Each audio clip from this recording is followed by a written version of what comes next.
Okay, Austin, I've had a look at your draft and I'm tending to highlight ideas or questions that I have for you in yellow and grammatical errors or poor editing or expression in red. Now, first of all, you're going to need to come up with perhaps a more informative title. Again, I'm not quite sure if we've decided exactly where this is going to be published and who your target audience is. It seems to me that, yes, you are trying to debunk the media stereotypes of schizophrenia. So yours is a target audience who are more mature, more interested, perhaps better, well educated, but not to be limited to that. Now, I thought we said something about name. I think it's just the word or the label or but not the name. Now, again, rather than seems to churn stomachs, it's much stronger to just say churn stomachs when spoken. Now, remember, this is a persuasive article, so you need to be making sure that every opportunity you are using persuasive techniques to manipulate or to sway your target audience to agree with what you're saying. And what it seems to me that you're doing is you're trying to, like with any persuasive article, you need to establish what it is that you are arguing against. And you do this at the beginning, but I think you perhaps need to start with a more interesting hook.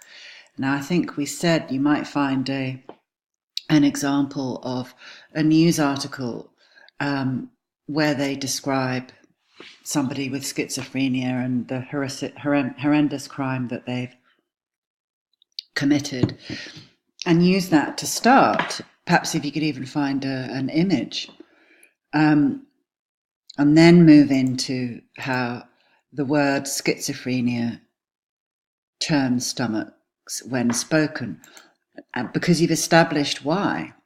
Because this part here about it being slowly being abolished by psychologists and psychiatrists is I think structurally that should come after you've established what image that name actually conjures up in the general population. So you started with this. I would find a personal story to be able to start with, and then go into this is the popular media. This is the misconception being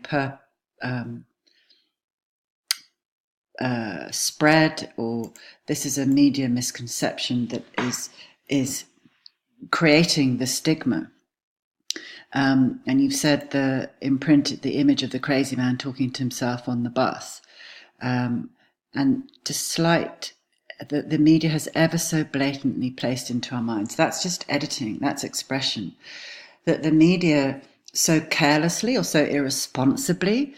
Now, can you see that already you're attacking the media, and by using stronger language, you're being more persuasive. So how the media has so irresponsibly put associated schizophrenia with. And then you're building your argument. Furthermore, labels or cruel nicknames or psycho and schizo have found their way into the vocabulary of our children. And that's worrying, because it means that our children are being brought up with these associations of psycho or schizo, not as mental illnesses that need to be treated with respect and with care and proper mental health strategies, but they're associating them with negative behavior. They're used as a negative insult. And again, the media, this is due to the media. So I think what you need to do here from media misconceptions is you actually need to be very clear in your head what the order, the progression of your argument. So I think you need to start with perhaps a hook where you have an example of a classically exaggerated media news report of somebody with schizophrenia. You then say, this is the misconception, this is the stereotype that the media is perpetrating. And this is something that we need to change, because we need to understand that. And I was interested when you said here that it affects 1% of the general population. I was surprised, because from what you understand or you hear in the media, this is a major problem. So I think that's part of your statistic that is actually boosting your argument against the media. This only affects, so when you say affects this only affects up to 1% of the general population. So why is the media portraying it in such a terrible, a negative way? So then you have movies. So you've talked about, I think you need to address the printed media, and then you go on to film. Don't say movie, say film. And perhaps how they portray every murder as psychopathic or psychotic. And again, these two terms are being used very inappropriately, because they're actually terms coined by modern physicians for two very different mental problems. Now, and then you explain them.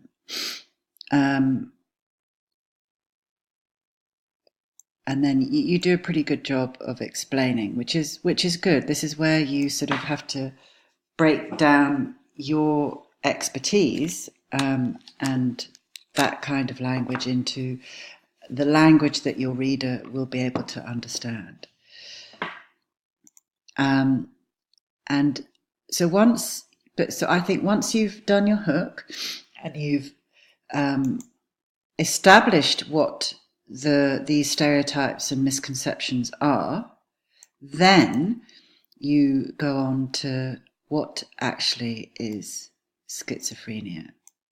And so here I think your tone should be, so what is schizophrenia? What is the reality behind this Hollywood horror myth? And then you go on to say, contrary to how the media portrays schizophrenia, those suffering from the disorder are no more harm to others than the general population. And then again here, when you say they're at much higher risk of self-harm, and then suicide being the number one premature, that's quite shocking. So here, where I've done Op for PT, that's opportunity for persuasive technique. This is where you have to put in,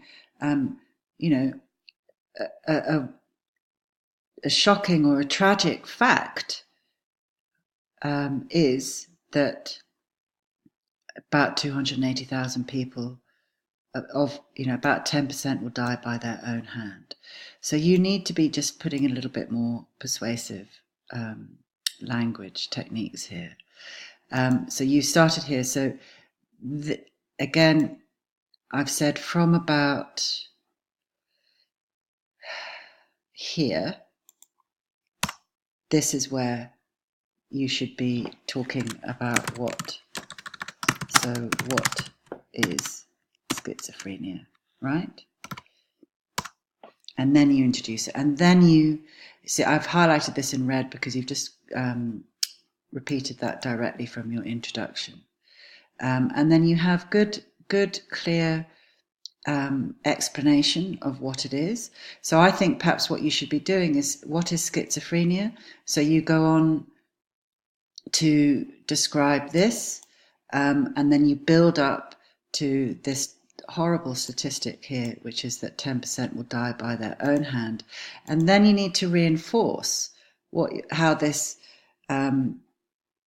contradicts so blatantly what the media seem to be determined to portray. Okay, I hope this is making sense. Now, just some of these areas in yellow is just the expression. Delusions are a false belief held firmly by the sufferer when evidence is provided proving otherwise. You need to just break that down and explain it a bit more simply. And you say the most common delusion being in the form of paranoia. Just say the most common delusion is paranoia. In medical, and here you're in medical terms, this is called persecutory delusions. Well, these are called persecutory delusions, which, now why have I highlighted generally? I'm not sure. Follow a certain theme. Or is that a theme or a pattern?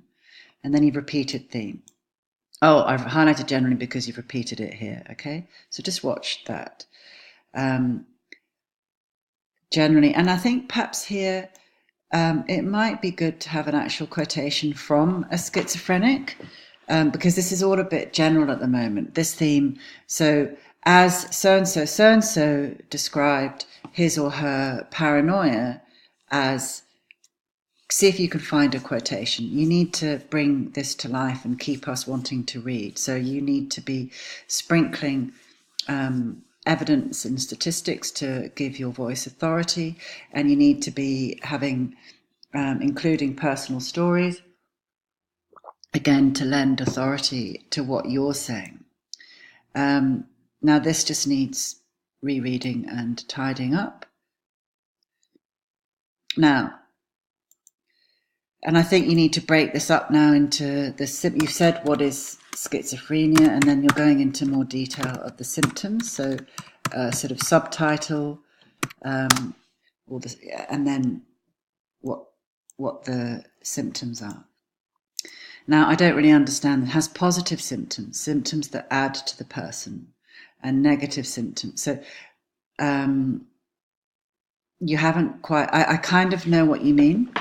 The positive symptoms are things like hallucinations, and so things that are extra to the personality, and negative symptoms, which is the social withdrawal. But you need to find a way to make that really clear. Unfortunately, there's no known cure for schizophrenia yet. Why did I? Oh, because of your punctuation. Unfortunately, there is no known cure for schizophrenia, yet the main form of treatment being antipsychotics. You need to tidy that up. It's theorized that those suffering from schizophrenia have an excessive amount. So here, rather than saying it is theorized, this is an opportunity for a persuasive technique. You need to have an expert witness or expert opinion in here to confirm what you're saying. Which block the dopamine receptors in the brain. Oh, and which repeated, and you've written suppress, and you've written suppress here when taken therapeutically. Although these medications suppress the psychotic symptoms associated with the side effects are plentiful. Now, when you say plentiful, that sounds like a good thing. You need to change it to something that's really bad. There are many and terrible side effects, and I think you want to go into the details of them, because that's a persuasive technique which is playing on the reader's sympathy or fear, because you're thinking, a lot of people say, well, why don't I just take their medication? So you could say, one of the many people lack sympathy for sufferers of schizophrenia because there is medication available. However, the side effects and what you've said here are terrible, and give some examples, which is why many of those suffering from the disorder refuse the medication. So do you see the difference here? You need to be referring to